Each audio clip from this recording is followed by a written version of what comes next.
सियाचिन के बर्फीले पहाड़ों पर पाक फौज के जवान न सिर्फ दिफाए वतन में मसरूफ़ अमल हैं, बल्कि मौका मिलने पर दुश्मन को भरपूर सबक सिखाते हैं और दिलेरी की दास्तान रकम करते हैं, जो अपने आप में एक मिसाल है। एक ऐसे ही जवान से आपको मिलवाते हैं जिसने 19 अप्रैल 1989 में तन तनहा दुश्मन को भागने पर मजबूर किया और सबसे ऊंचे मुकाम की पोस्ट पर कब्जा भी किया। हिम्मत और बहादुरी की दास्तान सुना रहे हैं मेजर रिटायर्ड नवीदुल हक खान। 13 अप्रैल 89 को दुश्मन की कुछ फोर्सेस पेनिट्रेट करते हुए हमारे एक ऐसे इलाके पे वो कब्ज़ा करने की कोशिश कर रही थी जहां वो हमारी सप्लाई लाइन को डिस्कनेक्ट करके हमें वो दोस्तों में मुंतमिद करना चाहती थी। जब हमारी फोर्सेस ने उनका एक सिग्नल मैसेज पकड़ा जहां वो बार बार अपने हेडक्वार्टर को कह रहे थे कि हमें ज़ुबैदा और नसरीन के फ़ोटो भेजे जो कि हमने लड़के वालों को दिखाने हैं, लिहाजा हमारे सरखेज़ दिमाग लोगों ने जब इसका मुवाजना किया तो पता चला कि वो चुमश सेक्टर में कुछ 2 ऐसी पोस्टें हैं जिन पर वो कब्ज़ा करना चाहते हैं। लिहाजा वो ये विक्टर और शेर पोस्ट थी जिनके बारे में हमें बाद में पता चला वो वहाँ तक पहुँचना चाहते हैं। लिहाजा दुश्मन के आने से पहले कुछ एरियाज़ पे वो पहुँच चुके थे, लेकिन हम बादलों से ऊपर पहुँचकर वहाँ एक ऐसी पोस्ट पे कब्ज़ा कर लिया जो 22,158 फुट की बुलंदी की थी और दुश्मन सोच भी नहीं सकता था कि हम वहाँ पहुँच गए। और वहाँ मैं उसके लिए अपने आप को वॉलंटियर किया क्योंकि टाइम की बहुत शॉर्टेज थी और उस पर यह था कि अगर पैराशूट के ज़रिए लोगों को ड्रॉप किया जाता तो वो स्लो हो जाता। यहाँ यही था कि आपने वहाँ से फ्री फॉल एक जंप करना है। चूँकि ये लामा हेलीकॉप्टर जिस पे फ्रेंच कंपनी इसको डिज़ाइन किया था ये 18,000 तक फ्लाई कर सकता था, लिहाजा हमने ख़तरा मोल लेते हुए 25,000 से ऊपर इसको ले गए थे। और वहाँ से जब मैं ड्रॉप हुआ तो वहाँ मैं एक पोस्ट कैंप की जो नेवी टॉप बनी, वहाँ मेरे पास एक मैगज़ीन थी जिसमें उन्हें तो 30 राउंड थे, लेकिन -40 टेम्परेचर की वजह से हमने उस पर 28 राउंड डाले हुए थे। और आते ही मैंने लेफ़्ट राइट बैक फ्रंट पे फायर किया ताकि एनिमी को पता चल चले जाए कि पाकिस्तान आर्मी यहाँ तक पहुँच चुकी है। लिहाजा उसके बाद ये था कि मैं 3 दिन तक उनको मुख्तलिफ़ हीले बहानों से वायरलेस कम्युनिकेशन के तहत हरास करता रहा ताकि उनको ये पता चले कि हम बहुत ज़्यादा लोग हैं।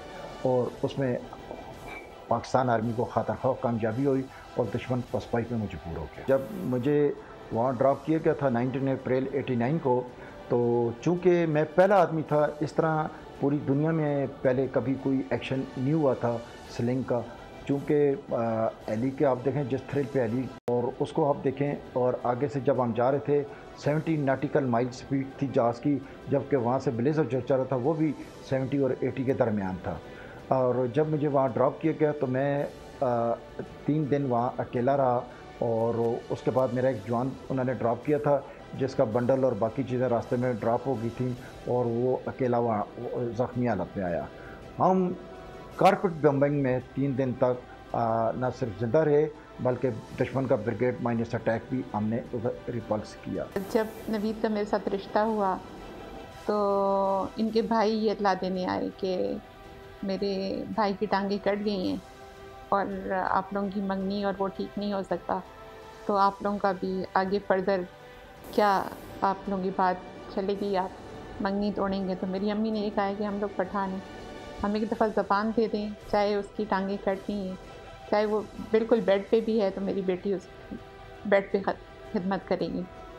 तो मेरा एक कज़न था, वो मेरा बड़ा मजाक उड़ाता था, तो कहता था अभी तो तुम जो है तुम्हारे खामन को सारी ज़रूरत तो मिला है लेकिन तुम उसको व्हीलचेयर पे लेके घूमोगी। तो मैंने अल्लाह ताला से ये दुआ की कि अल्लाह, मतलब आप जो हैं कुन फयकुन के मालिक हैं और कुन कहते हैं और हो जाता है, तो आप ही ये सब कुछ कर सकते हैं।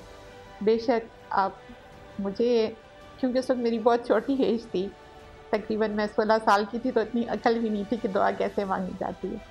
तो मैंने अल्लाह ताला से ये दुआ की कि अल्लाह, बेशक आप मुझे व्हीलचेयर पे ले आए लेकिन आप नवीद को ठीक कर दें। और अल्लाह ताला ने एक मुआज़ा किया कि आज तक 3rd डिग्री फर्स्ट बाइट का कोई पूरी दुनिया में कोई इलाज नहीं है, लेकिन अल्लाह ताला ने नवीद का 3rd डिग्री फर्स्ट बाइट ठीक किया और अपने पाँव पे आज वो चल रहे हैं माशाल्लाह। 35 साल हो गए हैं। اور ماشاءاللہ ہماری اس کے بعد گریجویلی سلولی میں کرتے کرتے ویل چیئر پہ آ گئی، اور ماشاءاللہ ہمارا گھر ایسا چل رہا ہے کہ ایک مثال ہے۔ یہ وہ جذبات ہوتے ہیں، یہ وہ دعائیں ہوتی ہیں جو ہمیں دعا بخشتی ہیں۔ آپ کو پتہ ہونا چاہیے آزادیاں قربانیاں مانگتی ہیں، قربانیاں جو ہیں وہ بازاروں کا سودا نہیں ہوتی، یہ خون دینا پڑتا ہے۔ اور میں یہ سمجھتا ہوں کہ جب ہم میدان جنگ میں جاتے ہیں تو پوری قوم کے ہمارے ساتھ دعائیں ہوتی ہیں۔ جی وہ چونکہ میرے پاس ایک رائفل تھی، ایک رائفل سے میں دشمن کا ہراس کر رہا تھا اور فیک میسیجز دے رہا تھا کہ ہم نے قیدی پکڑے ہیں، ان کو کیا کیا جائے، گولی مار دیں، زیادہ نہ چلائیں۔ تو وہ جب کمانڈر کو پتہ چلا کہ ایک لیفٹیننٹ وہاں ایک بریگیڈ مائنس اٹیک کو اس نے اس طرح روکا ہے، تو اس نے میرے ایکشن کو نہ صرف ریکگنائز کیا بلکہ اس نے میری سائٹیشن بھیجی کہ اس کو ہائیسٹ ایوارڈ دیا جائے۔ میں یہ سمجھتا ہوں اس لحاظ سے میں خوش نصیب ہوں کہ میرا دشمن مانتا ہے کہ میں اس کے ساتھ لڑوں تو جو مردی سے لڑوں۔ دیکھیں ہماری جو تربیت ہوتی ہے وہ فوج کی بھی بڑی زبردست تربیت ہوتی ہے، ہمارے سینئر جو ہمیں سکھاتے ہیں ٹیکٹس باقی چیزیں، یہ چیزیں جو ہوتی ہیں میں سمجھتا ہوں مجھے آمد ہو گئی تھی، یہ میرے کنٹیجنسی پلان تھا آن گراؤنڈ۔ اور ایک لیفٹیننٹ کیسا ہو سکتا ہے جس نے کورس نہ کیا ہو، ویسے کورس بھی نہ کیا ہو، لیکن اللہ تعالیٰ نے ہمیں وہ کامیابی دی جو کہ ایک شاندار کامیابی ہے۔ اور میں یہ سمجھتا ہوں میرے پوسٹ پہ بھی کوئی کیجویلٹی نہیں ہوئی، ماں صاحب ویدر کے دشمن نے پوری کارپیٹ بمبنگ کی میرے لوگوں کو ہمیں مارنے کے لیے، لیکن اس کو اللہ رکھے اس کو کون چکھے۔ سبسکرائب کریں اور بیل دبائیں تاکہ کوئی خبر رہ نہ جائے۔